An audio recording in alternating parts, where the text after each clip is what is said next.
Hello दोस्तों, कैसे हैं आप लोग। आप सभी का बहुत बहुत स्वागत आईएफएस के इस यूट्यूब प्लेटफॉर्म के ऊपर। और आज के इस सेशन में हम बात कर रहे हैं आईटी जैम 2027 के एग्जाम की प्रिपरेशन की कंप्लीट स्ट्रेटजी। दोस्तों, सही समय इस एग्जाम की प्रिपरेशन को शुरू करने का आ चुका है।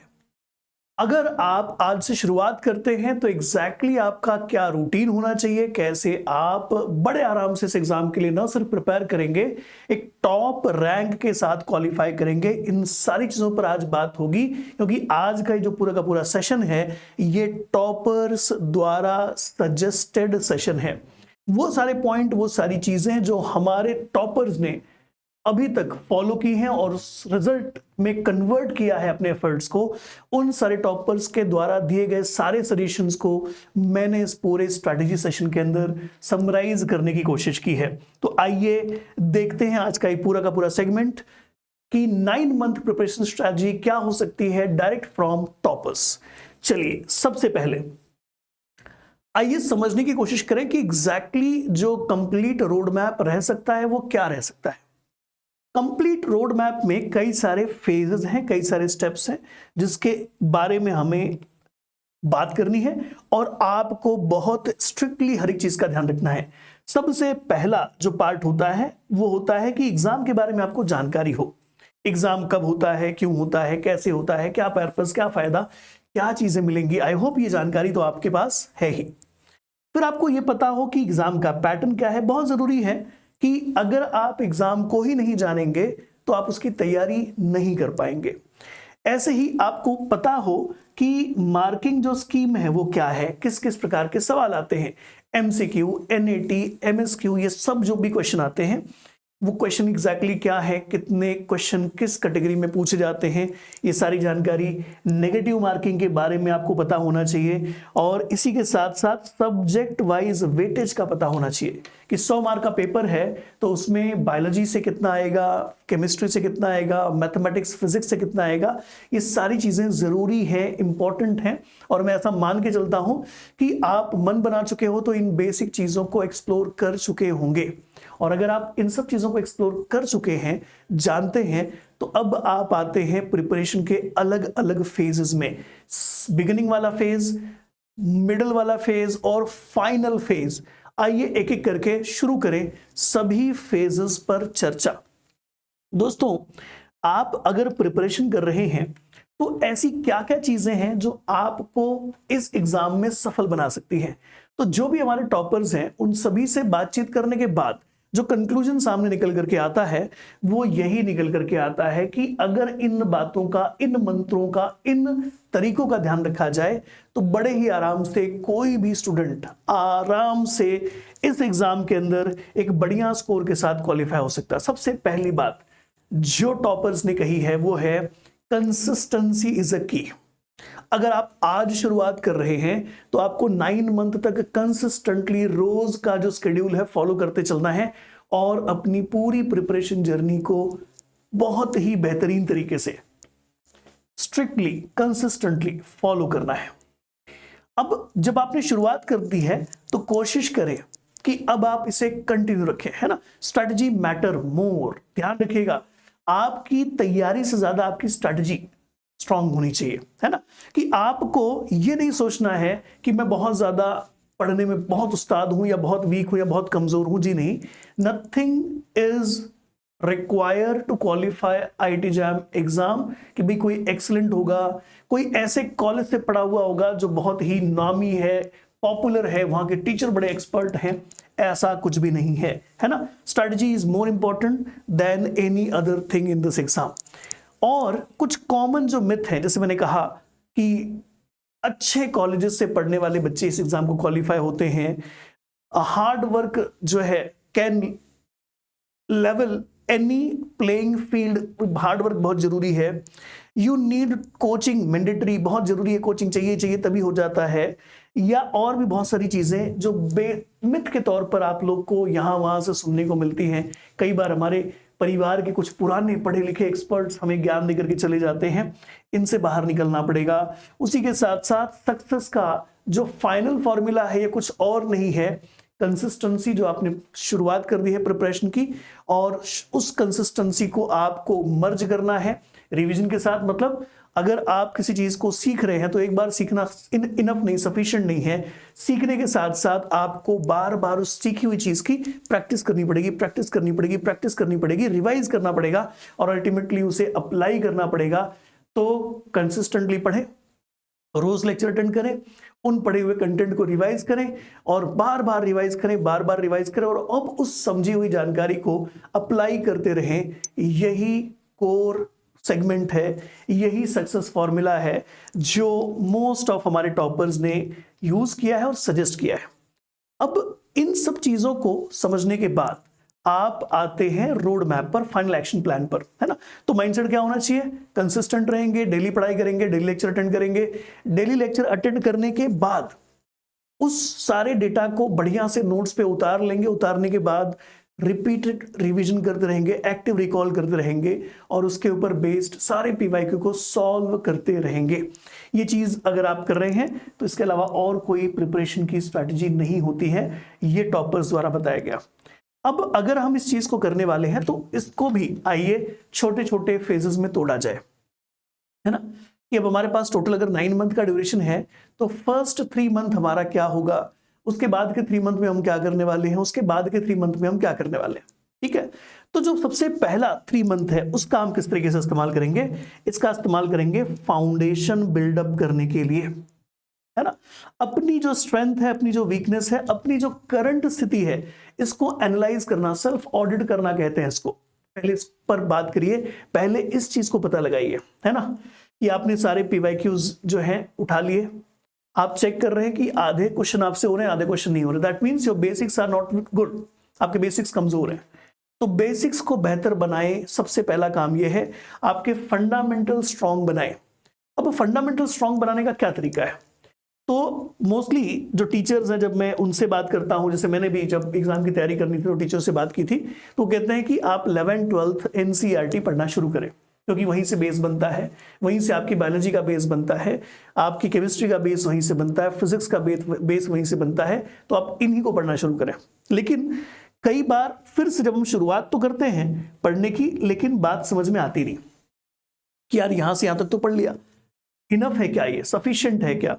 तो इस बात का जो तोड़ है वो यहां पर आप सभी के पास है। दोस्तों, आप में से कोई भी ऐसा विद्यार्थी है जो किसी भी एग्जाम को, आईटी जैम बीटी है, सीयूटी पीजी है, गैट भी है, टिफर है, किसी भी एग्जाम को टारगेट कर रहा है, तो आईएफएस एक फाउंडेशन बैच ला ही चुका है यूट्यूब के ऊपर, वो भी फ्री ऑफ कॉस्ट। यहां जो भी टीचर जिस भी सब्जेक्ट को जिस लेवल तक पढ़ाएगा, वो सारे लेवल्स अगर आपके समझ में आ गए, वो सारे कॉन्सेप्ट समझ में आ गए, ये सारा फाउंडेशन का जो स्ट्रक्चर देने की कोशिश हो रही है वो समझ में आ गया, तो आपका बेस बिल्ड हो गया, समझिए। और अगर एक बार आपका बेस बिल्ड हो गया तो फिर उसके ऊपर बिल्डिंग कितनी भी बड़ी बनाई जा सकती है, ठीक है। तो फाउंडेशन बैच करके एक सेशंस की सीरीज ला दी गई है यूट्यूब के ऊपर, रोज सुबह 10 बजे शुरू होता है। आप इसके साथ जुड़ करके आपके फिलहाल सेल बायोलॉजी के कॉन्सेप्ट्स को हम रिकॉल कर रहे हैं, इनको ब्रशअप कर रहे हैं। ऐसे ही एक एक टॉपिक जो सभी एग्जाम्स के अंदर कोर का काम करते हैं, बेसिक्स का काम करते हैं, उन सभी हम इस फाउंडेशन बैच के अंदर कंप्लीट करेंगे और अच्छे से अपने बेसिक्स को स्ट्रॉन्ग कर लेंगे। चलो, ये काम तो हो गया। तो 1 से 3 महीना आप इस पर समय दीजिए कि जो भी आपने नीट के टाइम पे नोट्स बनाए थे, जो भी आपने जो है ग्रेजुएशन के टाइम पे या 11th 12th में चीजें पढ़ी थी, आप उन सभी को ब्रशअप करो। फर्स्ट ईयर ग्रेजुएशन में, सेकेंड ईयर ग्रेजुएशन में जो भी आपने पढ़ा है उसको ब्रशअप करो कि हाँ यार, ये तो मुझे अच्छे से आता है, ठीक है। बाकी आपको यूट्यूब के इस फाउंडेशन बैच से भी बहुत सारी मदद मिल जाएगी।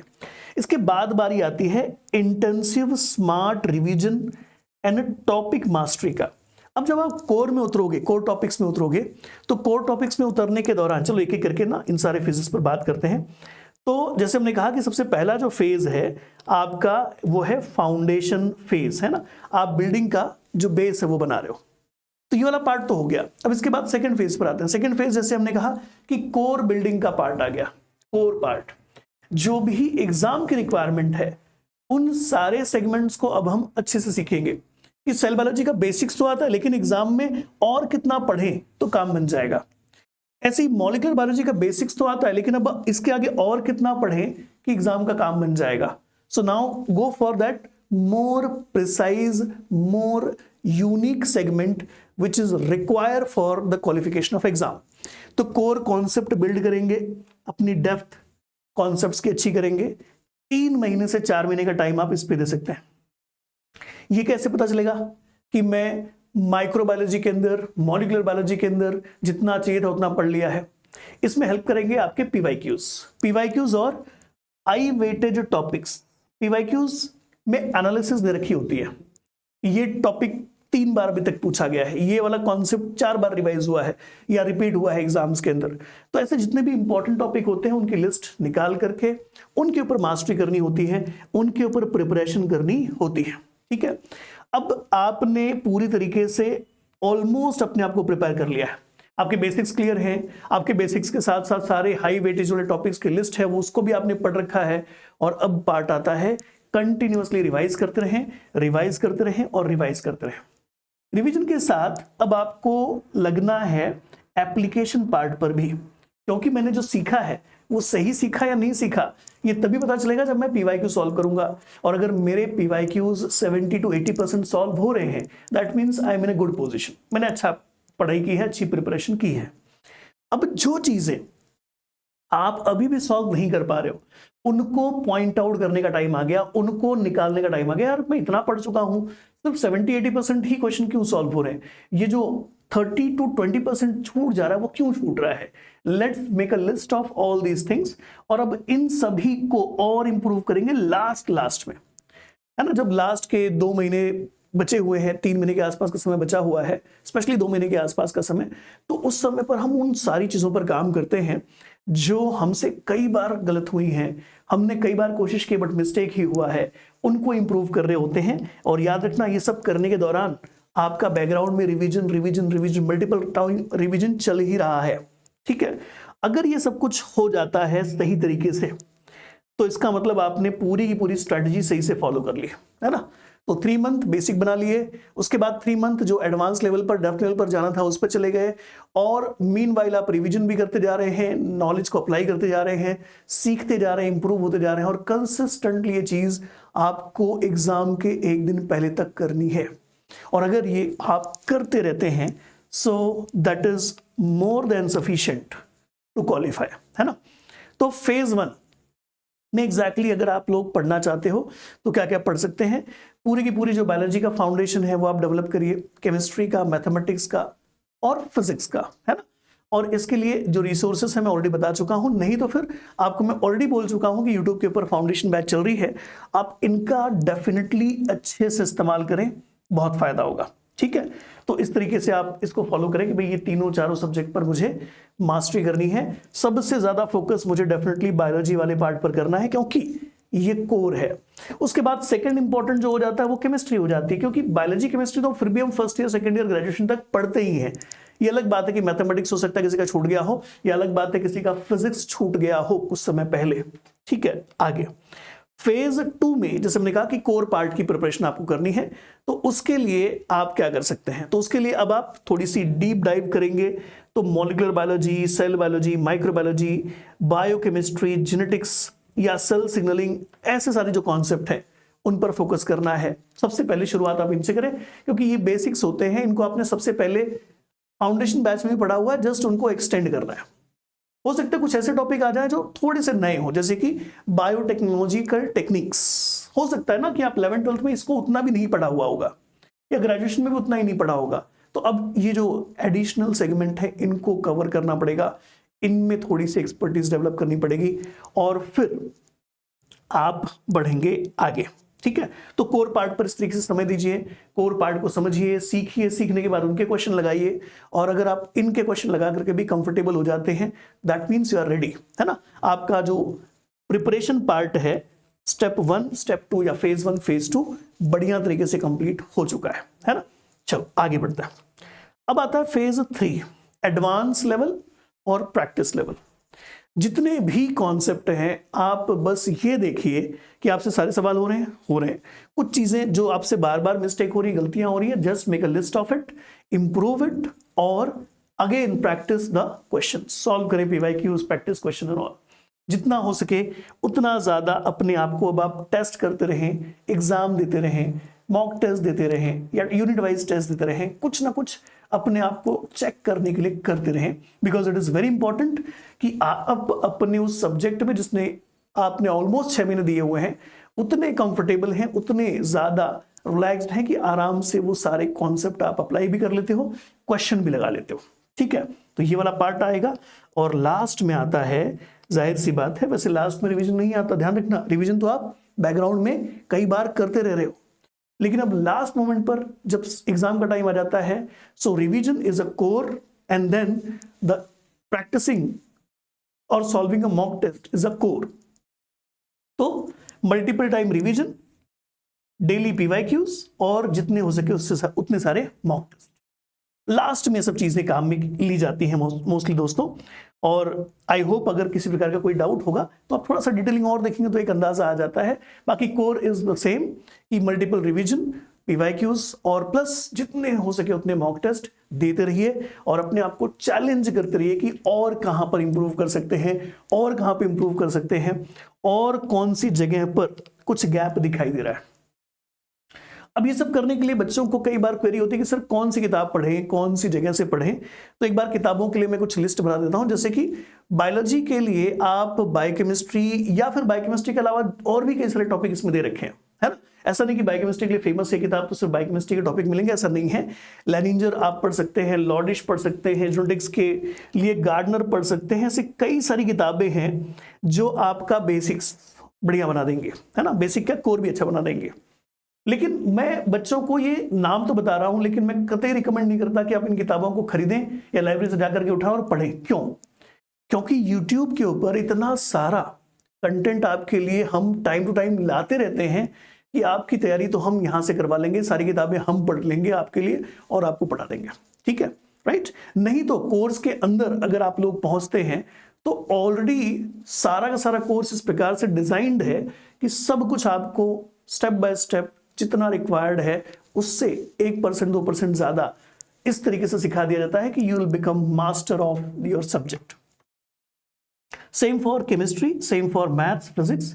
और अगर क्वेश्चन सॉल्व करने हैं तो एक सोर्स है कि आईएफएस के फ्री ऐप के अंदर बहुत सारा डेटा दे रखा है, बहुत सारे क्वेश्चंस हैं, पीवाईक्यूज हैं, टेस्ट फॉर्मेट में है, पीडीएफ फॉर्मेट में, सब कुछ अवेलेबल है। उसके बाद बारी आती है कि आईएफएस की पीवाईक्यू बुक भी है।